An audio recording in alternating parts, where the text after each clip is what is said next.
saber se eu posso ter ou não TDAH?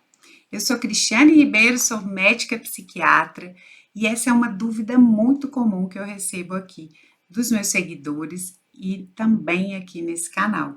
Então, o primeiro passo, o passo mais importante é buscar um profissional especializado, né? Então, um psicólogo, um psiquiatra, um médico, eles vão ter condições de poder fazer esse diagnóstico.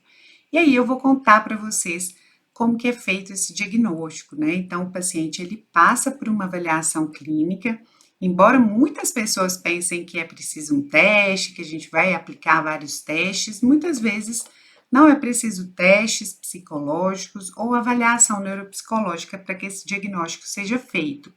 Então, o profissional ele vai observar os sintomas de desatenção e de hiperatividade e impulsividade que o paciente vem apresentando. É importante frisar que ele precisa ter ali um mínimo de sintomas de desatenção, de hiperatividade e impulsividade, e esses sintomas eles têm que ter começado antes dos 12 anos de idade. Muitas vezes o paciente ele vai ter dificuldade de se lembrar o que aconteceu ali antes dos 12 anos de idade. Então, dessa forma, é importante, às vezes, acionar algum familiar ou tentar lembrar de situações do colégio, situações de distração, por exemplo. Entre os sintomas de desatenção, alguns critérios que são comuns, né? Então, a pessoa ela perde com facilidade objetos, ela tem dificuldade em manter o foco em situações que não são estimulantes, ou às vezes até mesmo quando uma pessoa está conversando ali diretamente com ela não consegue estar atenta naquele momento e ela é muito desorganizada. Essa desorganização, ela vai ter um impacto ali na capacidade de se planejar, de se organizar e poder, às vezes, conseguir manter um trabalho, uma graduação, por exemplo. Ela vai procrastinar, muitas vezes ela deixa tudo para a última hora, porque vai ter uma dificuldade também de gerenciamento do tempo. Então a pessoa não consegue entender, às vezes, que aquele tempo ele é limitado, ela tem que fazer uma coisa, depois outra, né? E alguns sintomas também de hiperatividade e impulsividade. Nós temos, então, às vezes a pessoa que interrompe as outras pessoas, ela corta muito o assunto, né? É, eu também tenho TDAH e eu sei que isso acontece muitas vezes porque a gente fica pensando assim, nossa, eu vou esquecer de falar isso, e corta aquele assunto, né? Ela às vezes interrompe as pessoas quando elas estão ocupadas, ela não consegue perceber ali que as pessoas estão ocupadas e acaba interrompendo. Ela às vezes vai falar muito, ela vai fazer muitas atividades ali ao mesmo tempo. Ela pode ser mais impulsiva, não medir as consequências dos seus atos, então ela pode, às vezes, gastar muito mais por falta de organização, por falta de planejamento, né? E ela também pode ter dificuldades, às vezes, com essa hiperatividade, né? De se sobrecarregar e ter impactos ali no sono, por exemplo, né?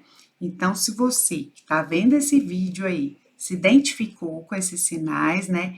E é uma condição crônica, né? Então, muitas vezes as pessoas elas têm alguns sintomas de TDAH, porém não necessariamente elas vão ter o transtorno, né? Porque a gente fala que o TDAH ele é muito situacional.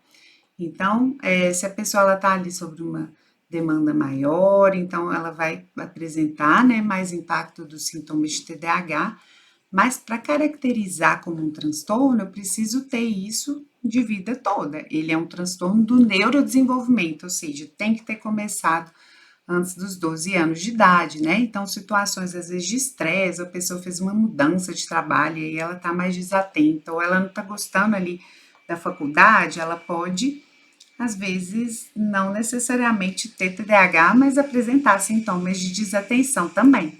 Daí que tá a importância de buscar o profissional, né, especializado nesse assunto, para que seja feito o diagnóstico e seja iniciado o tratamento. Então, não deixe de buscar ajuda, caso esse seja o seu caso, né? Caso você esteja preocupado se pode ter ou não pode ter, ou algum familiar, filho, leve-o para um atendimento com psicólogo, com psiquiatra, porque aí sim a gente vai ter condições de poder fazer esse diagnóstico.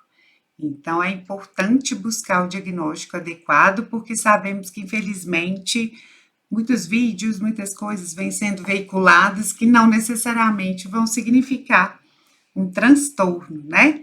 Então, não deixa de curtir esse vídeo, mandar para quem precisa vê-lo também e já inscreve aqui no canal para receber mais vídeos como esse. Espero vocês!